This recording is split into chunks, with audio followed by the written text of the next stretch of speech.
Welcome back to Real Talk, guys. Real estate channel made by realtors, for realtors, and their clients. Today we're in Ottawa, Minnesota, and we're going to talk about how buyers and sellers can find the right agent for them. A lot of you are hiring the first agent that comes into your life. So whether it's a postcard or a family friend referral, we want to make sure that you have a few questions that you can ask that agent to make sure that you're squared away with the right realtor for you. One of the first questions you're going to want to ask your realtor is how long have they been in the business? Now, 1 year is not necessarily a bad thing, just like 20 years isn't necessarily a good thing. Not all realtors are created equal, and you just want to make sure that when your realtor is answering that question that they have confidence in themselves, they've got a team or a mentor behind them if they're new to the business. If they've been in the business for a long time, are they selling at a high level still? Those are some important questions to ask to make sure that you're getting serviced appropriately. So another question you can ask is why your realtor got into real estate. I got into this business for 3 reasons: chicks, money, and power. You want to find out who they are as a person. It's an emotional decision, so you really want to wade through the BS here.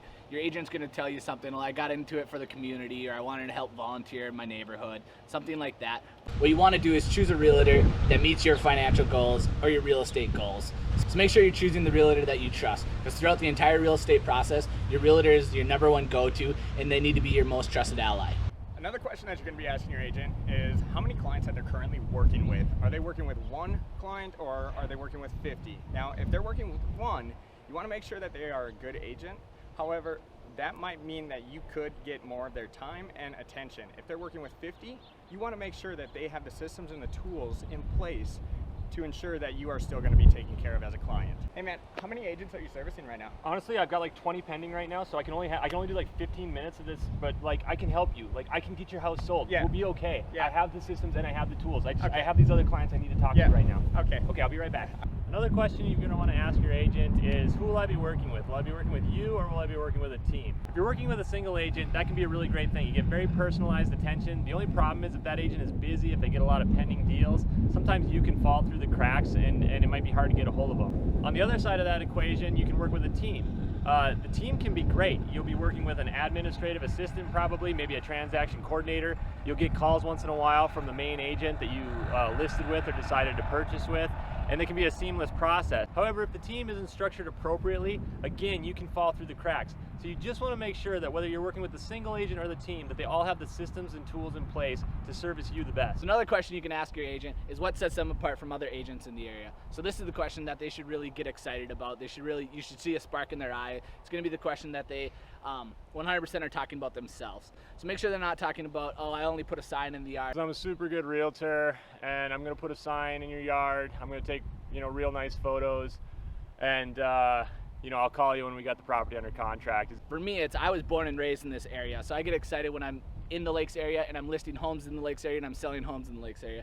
And another thing for me is our YouTube channel. So we're posting homes in the Lakes area, and we're also posting videos about the Lakes area, and nobody else is doing that. Another thing you're going to ask is, how much is this going to cost me? What are your realtor commissions? In any real estate transaction, there's a buyer side and a seller side. Seller's agent is going to be sharing the commission with the buyer's agent. Buyer's agent usually works for their client with no additional charges to them. Another question to ask is, how do you communicate with your clients? Some clients like text, some like email, not too many. A lot of people still like the phone call. So how's your agent going to connect with you? Yeah, I'm going to call you all the time. I will pick up the phone every time you call. If my kid is sick, if it is 3 a.m., I will answer. I'm your guy. Be careful for false promises when realtors are talking about their communication. Oh, I'm gonna call you when my kid's sick and all this stuff.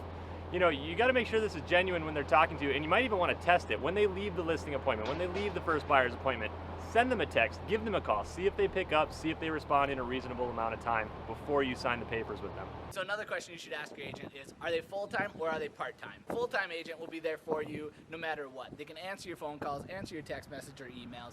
They're going to be able to show you homes on your days off. Their schedule is more flexible to meet with your schedule. Part-time agents, they are nice and they'll be able to help you out the way, but when they're at their full-time jobs and you make a call and you're like, hey, I want to make a different offer on a price or on a house, they're going to be whispering in their phone. Their boss is going to be looking over their shoulder. So make sure that that agent has time for you. Finally, make sure your agent has a pretty good online presence. Google them, check their reviews out on Zillow, check them out on Facebook, make sure that they're sold. So thank you guys for watching this episode of Real Talk. I hope it helps you in the future when you're thinking about hiring a realtor. Thank you guys. See you next time.